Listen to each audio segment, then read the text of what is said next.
All right.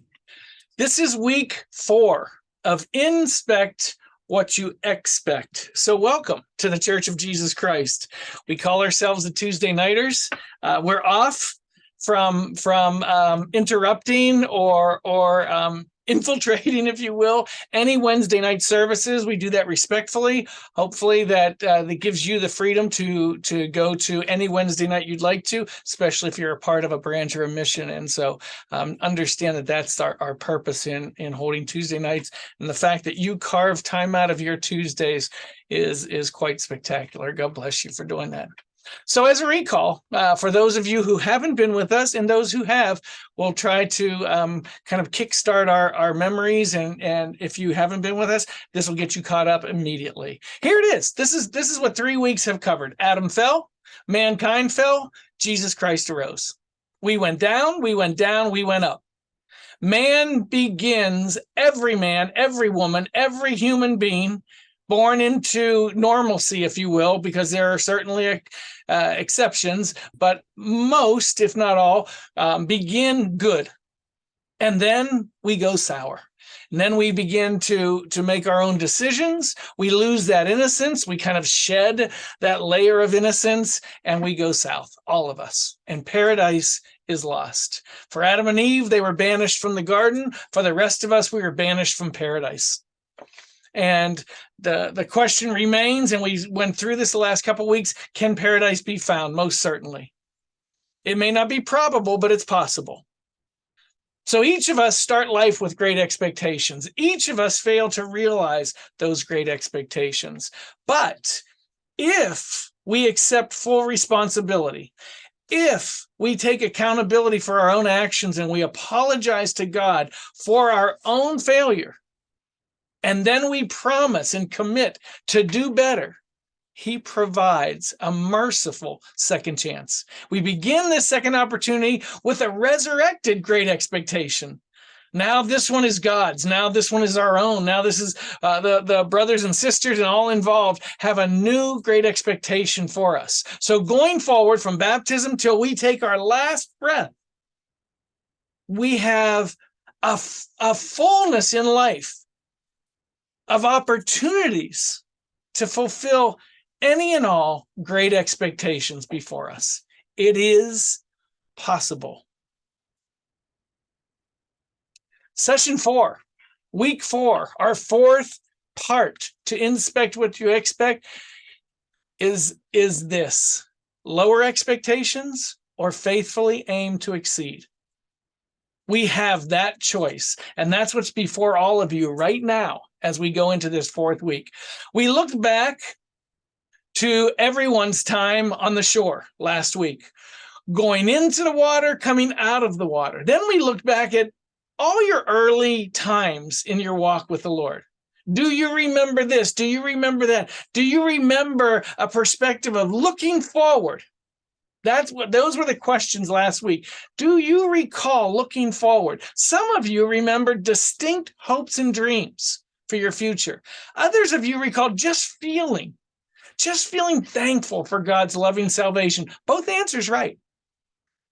And for those who didn't necessarily remember expectations, let me explain it this way, and this possibly may be an explanation for you. When I married Candace 40-something years ago, I had very few expectations.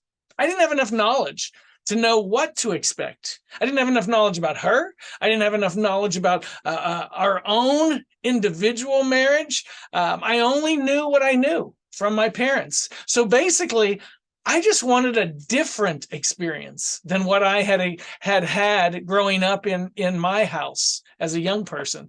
So my only expectation, my only dream, my only hope when we were first married was I wanted peace. I didn't want much more than that. I just wanted peace. And to be clear, peace was enough. As we begin to grow in any of our relationships, any relationship, we learn the rules of engagement. As Candace and I grew in our relationship, I learned the rules of engagement. My expectations began to grow.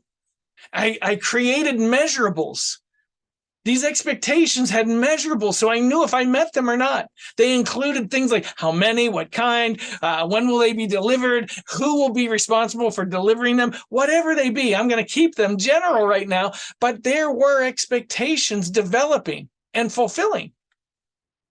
So you don't have to necessarily go back spiritually so far that you don't recall hopes and dreams. Understand this: expectations can be born from a greater understanding of the particular situation you're in. But to be sure, there absolutely must be expectations in every relationship. Just consider presently what your expectations are with God, both from Him to you and for Him from you. Bear with me. I'm going to help someone. Someone is struggling, I think, to mute there. I might have gotten it. Okay. No harm, no foul. Sometimes we just need a little more info, a little more data to expand our thinking. That's all. The more we know what we want. Expectations. In order to go forward, you have to grant yourself permission to even entertain expectations. All of us carry our own baggage into every relationship. Yes, even your relationship with God. Some of us carry worthiness issues, and so we bring that to God.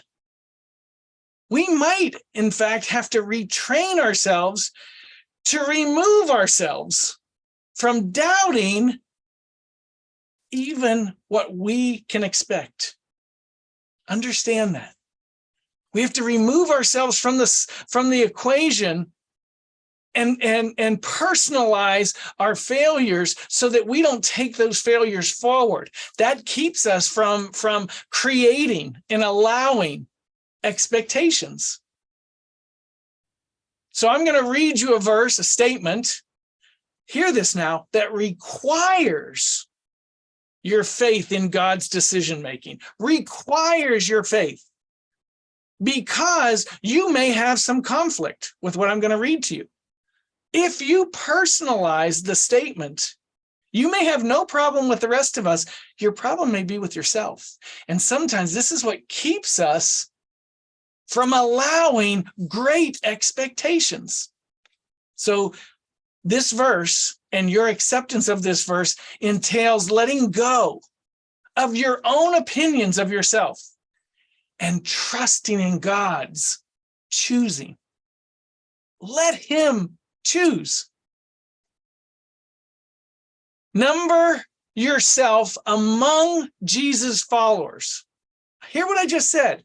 Make certain that you don't separate yourself from the statement of Jesus' followers. We claim to be His followers, but then we dissect that thought, bringing ourselves into the equation. We talked about unity. We ended 2022 talking about unity. This is where we can break unity just by overcompensating for ourselves. Be a part. Always be a part of Jesus' followers. Never be apart. When we directly apply His message to ourselves with such scrutiny, we can be subject. Hear this now. We can be subject to not directly applying His words to ourselves. When we apply His words, His message to ourselves, we are at risk of applying His message to ourselves. So when He says something broad, we jump in and say, yeah, but that may be true for others, but not for me. And when we do that, we dismiss ourselves from God's intentions for us. Maybe not specifically, but for His people, for His followers, for those that He has chosen. So we have to be careful about that. This is a tool of the evil one. This is the way he causes separation. You may not feel separated from the body because of the body. You may feel separated from the body because of your impression of yourself. The whispering of the evil one in our ears. We must realize, we must accept, and we must embrace a statement like I'm about to read. And here it is. You have not chosen me, said Jesus Christ. Said Jesus the Christ, but I have chosen you. This is a statement of empowerment. We need to embrace this. We need to understand this and apply this to all of us, including ourselves. You've not chosen me, I've chosen you. And in that choosing, he says, I have ordained you, every one of you, I have ordained you that you should go and bring forth fruit, each of you. He is now reading his expectations for every one of us, that your fruit should remain. This is not a temporary plan. This is a permanent plan. That whatsoever you ask of the Father in my name, he'll give it to you. That is a powerful expectation. And it's not one that we should separate ourselves from because we don't feel worthy.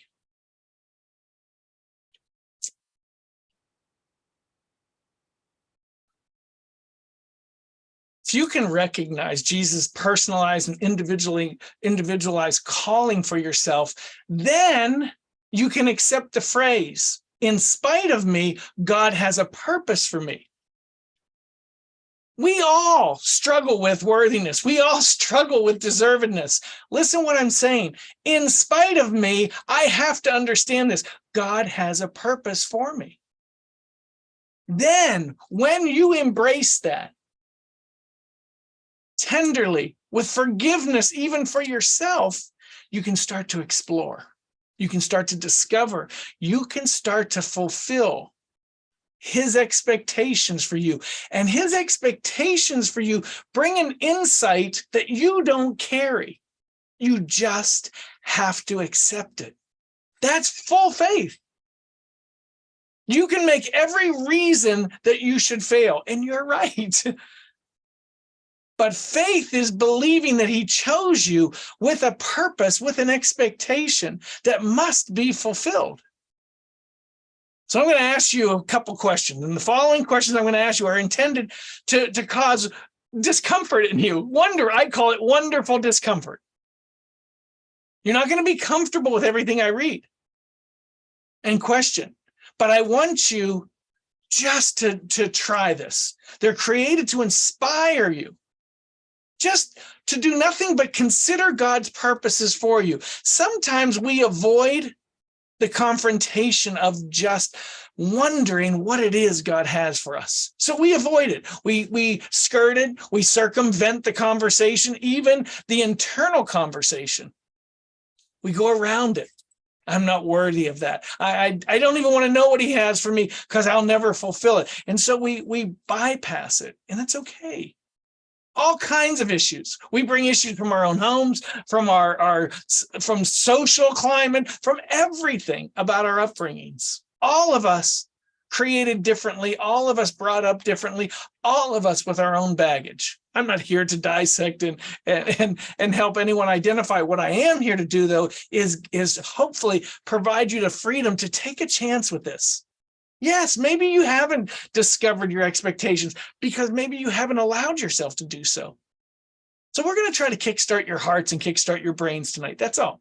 Maybe, just maybe. These slides are going to help push you to experience more fulfillment for you. More importantly, more fulfillment for God in you. Not all of the slides may necessarily provide clear, immediate answers, meaning I'm going to read through these quickly, and you may not have a quick answer, and you may have to pass on this one. I tell you, take a snapshot. I hope you'll grab some paper and a pen real quickly and write some of these down, especially your answers. They may, in fact, for some of you, all slides may apply. You may have a good answer on all of them. I'm going to ask you to take a chance and try to answer them as we go through. But again, take a screenshot or a snapshot of these slides if you want to and come back to them.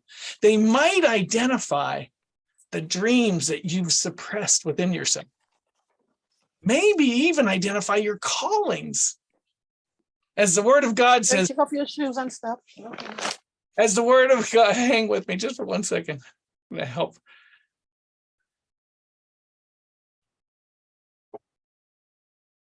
Oh, okay, we're muted everywhere. Good. That hopefully these slides might stir up the gift of God which is in thee. Period. It's in you. And by doing so, by stirring up that gift, maybe they will create an expectation, or better yet, some expectations within. Okay, so humor me. Few personalized questions. Just go through these slides with me.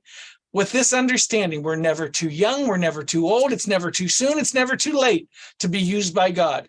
All of these things I just listed become excuses of why we can't. I'm too busy, I'm not busy enough, I don't have the wherewithal. All of those are reasons we don't create expectations and try to meet them. Put all those aside. Might you be stirred up in some extraordinary way just by looking at these slides? So give them a shot. All right, quick question. And we have about 5 or 6 or 7 quick questions. Quick question. Which do you enjoy the most? Reading? Writing? And that could be stories, poetry, songs, I don't know. Reading, writing, singing, crafting. Some type of artwork, drawing, painting, sewing, clay. On my computer in the next room, I have, I think, 9 different heads that I've created with clay. I'm starting to get into clay and I'm loving it. Which do you enjoy the most? Reading, writing, singing, crafting. No reason for this question other than to maybe stir something up in you. We're trying to find expectations. We're trying to discover our callings. We are trying to enhance purpose, fulfillment. Which of these do you most enjoy? Or which of these are you most interested in? Cooking, computers, performing, yes, performing, photography, athletics. Which do you most enjoy, or which do you find most interest in? Cooking, computers, performing, photography, athletics. Which of these feel like your most natural role? Which of these feel most natural as a role in anything you do? Organizing, creating, recruiting or getting others excited, creating some enthusiasm, leading, following, supporting, fine-tuning or finalizing plans. All of these critical, all of these equally important. Which feels most natural to you? Organizing, creating, recruiting, leading, following, supporting, fine-tuning, or finalizing. Which of these individuals are you drawn to most? Are you most drawn to? Young people? Elderly people? People in general? I just like people. People with physical needs? People with emotional needs? People with social needs, maybe they're uncomfortable or awkward and they don't connect real well. Or people who are underprivileged, and you can define underprivileged any way you want. Which of these types are most drawing to you? Young people, elderly people, people in general, people with physical needs, people with emotional needs, people with social needs, people who are underprivileged. Which of these types are you most drawn to? Okay, different subject, different type of defining characteristics. Those people who are easy to get to know, those people who are hard to reach, those people who are confident, those people who are needy, you define needy, those people who have hard exteriors, soft insides, those people who are fun, but there's something deeper there. Meaning there's something dark even, maybe a skew within. They seem fun, but there's something there. Which are you most drawn to? Easy to get to know, hard to reach, confident, needy, hard on the outside, soft on the inside, fun, but something deeper, darker there. Which of these types are you most drawn to? Same or similar as you? Different, defined by different religion. Different, defined by different gender. Different, defined by different color. Different, defined by different culture. Different, defined by different personality. All right, which of these types are you most drawn to? And I know the proper English is to which of these different types are you most drawn, but I'm asking it in the order that most of us, the language we most speak. Same, similar as you. Different by religion, different by gender, different by color, different by culture, different by personality. Which of these define you best? Which of these define who you are? You're an expressive, someone who is social, open to others. You're an analytical, someone who is skeptical, critical, studies everything. You are relatable. You put others first. Or you're a driver, win, excel, perform highly, succeed at all costs. Doing it again. Which of these do you believe define you best? Expressive, social butterfly, analytical, critical, skeptical, relatable, putting others first, always want to relate to them, putting them before yourself even, or a driver, win, excel, perform, succeed. Which of these define you best? Happy, discouraged, hopeful, not extremely hopeful, content, dissatisfied. Excuse me. Which define you best? Thirsty? No, I threw that one in. Sorry. Happy, discouraged, hopeful, not extremely hopeful, content, dissatisfied. Which of these would you like to eliminate within yourself? And you'll see them quickly. These are the things God hates by way of the word of God. Which of these would you like to eliminate within yourself? Maybe this will help you get to where you want to get to. A proud look, a lying tongue, shedding innocent blood, wicked imaginations, evil thoughts, feet swift in running to mischief, meaning quick to sin, false witness about others, gossiping, lying about others, or sowing discord among brothers and sisters, creating chaos. Proud look, lying tongue, shedding of innocent blood, wicked imaginations, swift to run to sin, false witnesses about others, sowing discord among the brethren and sisters. And finally, of the gifts below, to which do you feel personally connected? And I got the English right on this one. Of the gifts written below, to which do you feel personally connected? Pick the one that's most does quickest. You might pick 2 or 3 here. You may find a few, but if you can, prioritize later. Number 1, wisdom. Number 2, knowledge. Number 3, faith. Number 4, gift of healing. Number 5, working of miracles. Number 6, prophecy. Number 7, discernment. Number 8, tongues. And number 9, interpretation of tongues.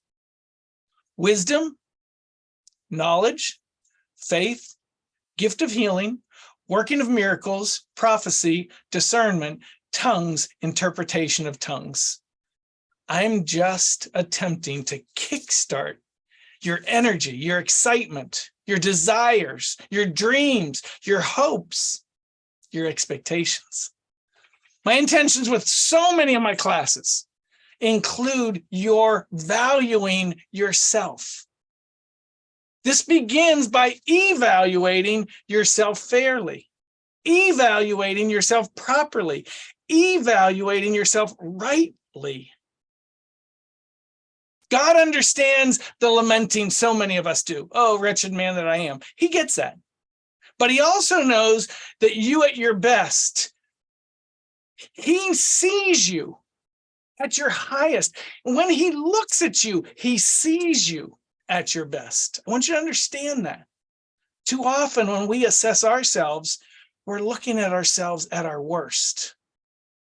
So when Paul may cry out, or Nephi may cry out, "O wretched man that I am," they're seeing themselves at their worst. And God sees us at our best. We are strongest when we're humble, so that's okay. But the evil one knows this fact: we're weakest and most vulnerable when we're punishing ourselves. Humility must never slide into self-degradation. Please hear that again. Humility must never slide into punishing ourselves. Know this. That's the evil one's plot. That's his ploy. That's how he discourages us. You don't even deserve to be among the people of God. My intention with so many of my classes also include your accepting God's plan. And this is his plan of salvation. His redemption is contrary to everything the evil one tells you. Hear this clearly. The word of God states this: God chose you, period. No conditions, no explanations. He simply chose you. The question is, do you accept it? Fully, do you accept that he chose you? And maybe this helps to understand it this way. He chose you despite you. But hear this, he chose everyone despite everyone. He didn't choose you because you deserved him. He didn't choose you because you earned him. He just chose you because he loves you. And you're going to have to trust that. You're going to have to trust this fact. He sees something in you. He has an expectation for you that he wants you to have the confidence to fulfill. It's not a confidence in you. It's a confidence in him. It's a trust in him. Given to yourself, given on your own, you will fail. We already proved that. That's why we came begging him. The water's edge, all of us.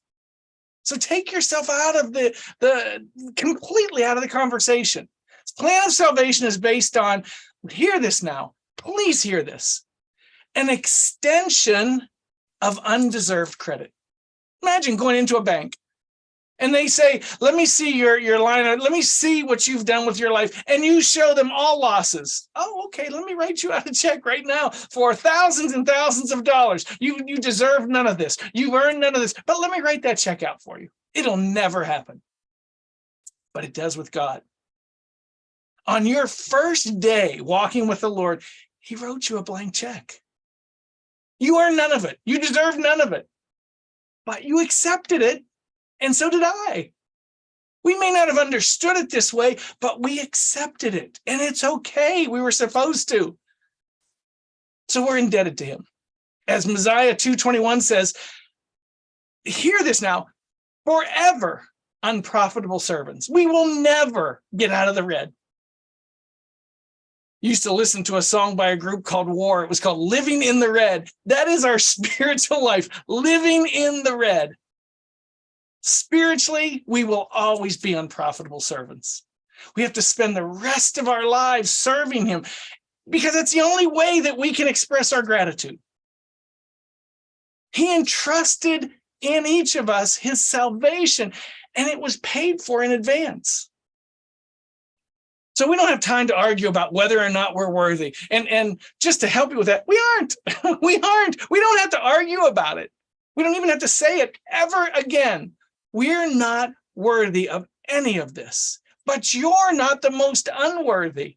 We all tie for last, and we all are indebted to God forever. So all we really have to do is say thank you by serving others, by serving God. It's our servitude that defines us. So as we're talking about expectations, as we're talking about intentions, as we're talking about dreams, as we're talking about hopes, let's bring it down to the most base level. In conclusion, understand this: view your expectations as your servitude to God and to others. Then you don't have to go back and forth and vacillate between worthiness or undeservedness, or whether it's earned or not. None of it is. We fail in every question we ask. So stop asking those questions and start reaching for the expectations that God has placed in your life. May the Lord bless you. Lower your expectations? Absolutely not. Instead, faithfully aim to exceed all expectations. May the Lord bless each one of you.